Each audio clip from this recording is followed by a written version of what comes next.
It's at this point that you can start getting technical, by which I don't even mean writing any SQL yet. We're still several stages away from that. Now it'd be a good idea to create an entity relationship diagram. The idea of entities is a common one across various different disciplines within programming and software design. If you've done any programming before, you'll be aware of the object paradigm and the structures of object-oriented programming.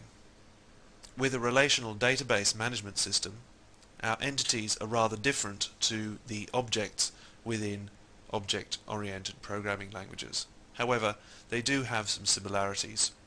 Each of the objects should be a single item within our database, and we should try to stick as closely as possible to real-world entities. For instance, we may wish to create an entity called a book, and in general, our entities within our entity relationship diagram will translate directly to tables within our database. There are some specific ways to create an entity relationship diagram, some ways of drawing lines to represent the relationships between entities. You can follow these if you wish, or you can use your own method. Doesn't really matter. So long as you understand and you're consistent about the way you're laying out your diagram, that's the main thing. The most important thing about entity relationship diagrams is that all entities that are going to be included within your database are mapped out in your diagram.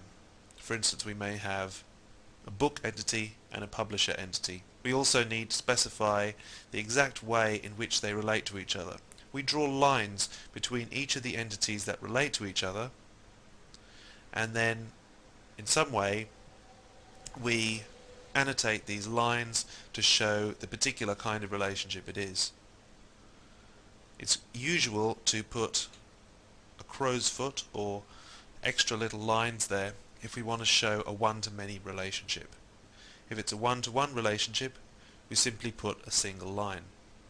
We can also use a circle to indicate that the relationship is optional on the part of one or other of the entities.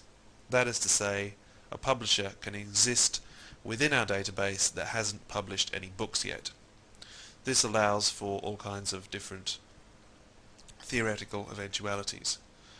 We put the circle on the side of the book because the publisher can exist without the book, but no book could exist without a publisher.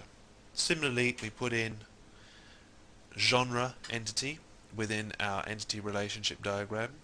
However, there's a slight difference here because genres can exist for which we have not yet entered books into our database, but we can have books that defy genre, books that refuse classification.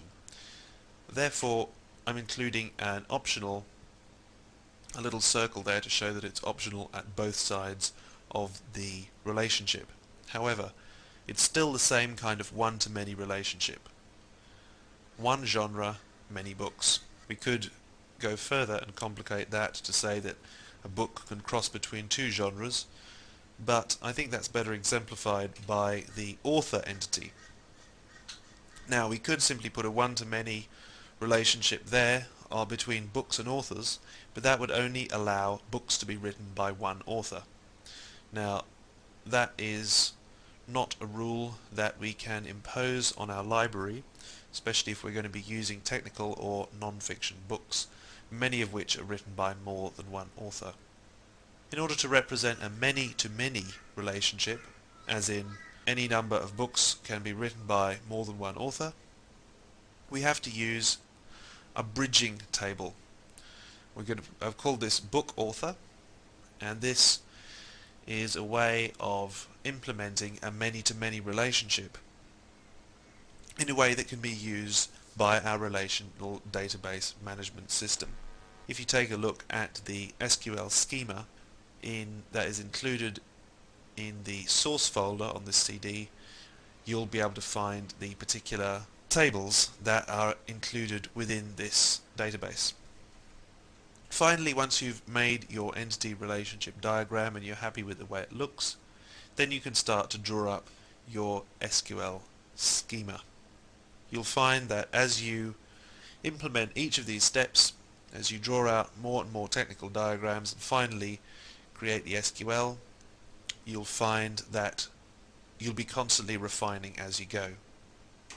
So you may draw up a first initial draft of your SQL schema, and then you may find that you will refine it, create different tables, alter the structure of your database, and so on.